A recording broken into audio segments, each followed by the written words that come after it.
what's the first thing we're saying? Somebody comes to you and they're like, Gina, look, I didn't think I spent that much, and I just blinked, and I have $50,000 in debt, and I'm 50 years old, and I'm running out of time. What do I do? Like, what's the first thing you're helping them with? At first, we have to figure out how we got here. So my very first step is we have to assess. So even in my book, there's these 3 A's that I always stand by. It's assess, address, and amplify. So when you're assessing, you have to figure out where you are and how you got here. Because if you don't know what your spending leaks are and your spending patterns, you're not going to be able to go forward and figure out how to fix those so that you can change your financial trajectory.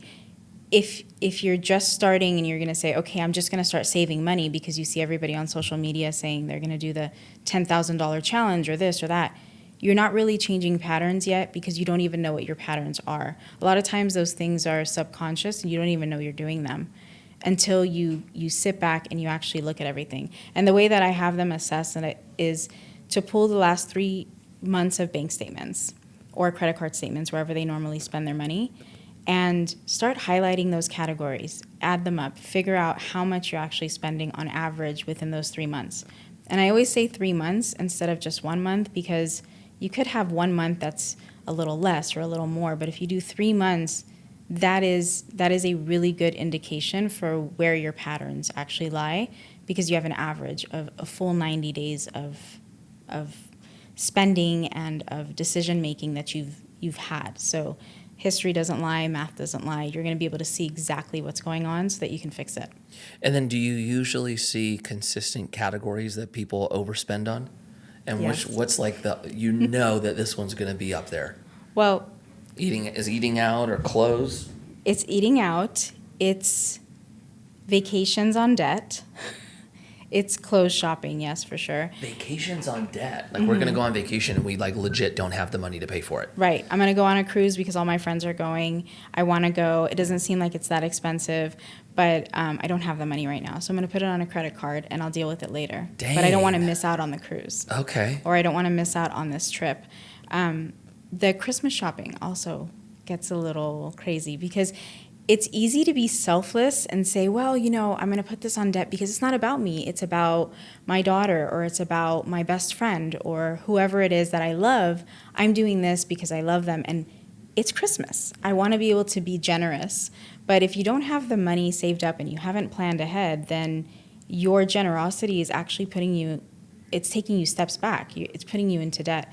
So I find that my particular students are generous and like sacrificing in a way that actually harms them financially because they are constantly thinking of everyone else and not thinking of themselves.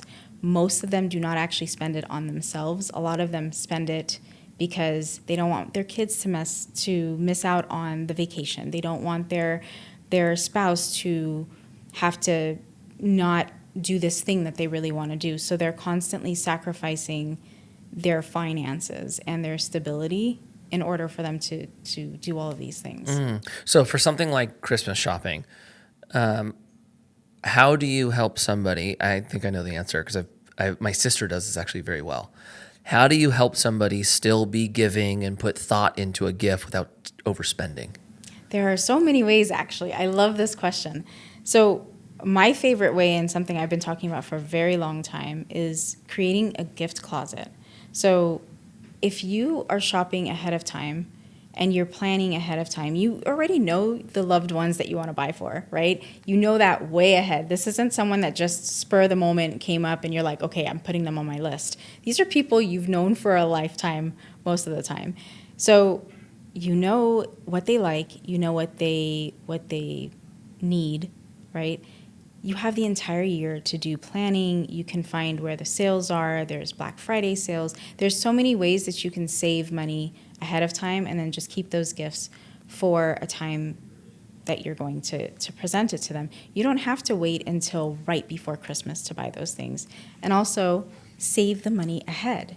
So if I know that I'm going to spend a good $200-$300 on each person for Christmas or whatever the budget is for each person, and plan that budget ahead of time too, then I can say, okay, I have 12 months to save or I have 11 months to save. how much do I need to save per month? And put that in your budget. Budget for it. Everything is doable as long as you're planning ahead. I think the issue is that most people do it backwards. They want to fix it after the fact versus, okay, I already know this is coming up. So if I plan for it now, I don't have to be stressed out later. I can do all the things I want to do as long as I can make that plan ahead. What is there a software or a budget tool that you like that you try to put everybody on? No, I actually don't have a budget tool that I use other than a Google Sheets. Okay. And then I have my own budget planner. So that's something that I offer. The students will get that lifetime digital download if they want. And it does the formulas for you. So like it will add everything up. And I don't think that you need something fancy or something so specialized. You can literally, and I tell them this all the time, you don't want to use the budget planner? Totally fine. Get a notebook and just jot it down. At least you have it somewhere, or get an Excel spreadsheet. Excel has this, I think it's called Excel Money, I think. I'm not sure exactly what the name is.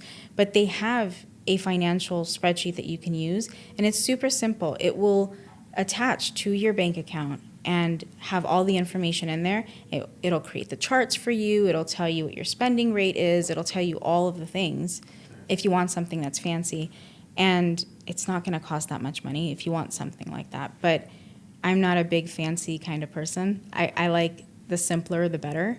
So for me, I don't tell them that they have to go get an app or a specific type of spreadsheet. If you like this clip and want to see more like it, make sure you're subscribed to the channel. If you want to watch the full episode, the link will be in the description. Or if you like audio, make sure you are subscribed to the Life with Mikey podcast on Spotify and Apple.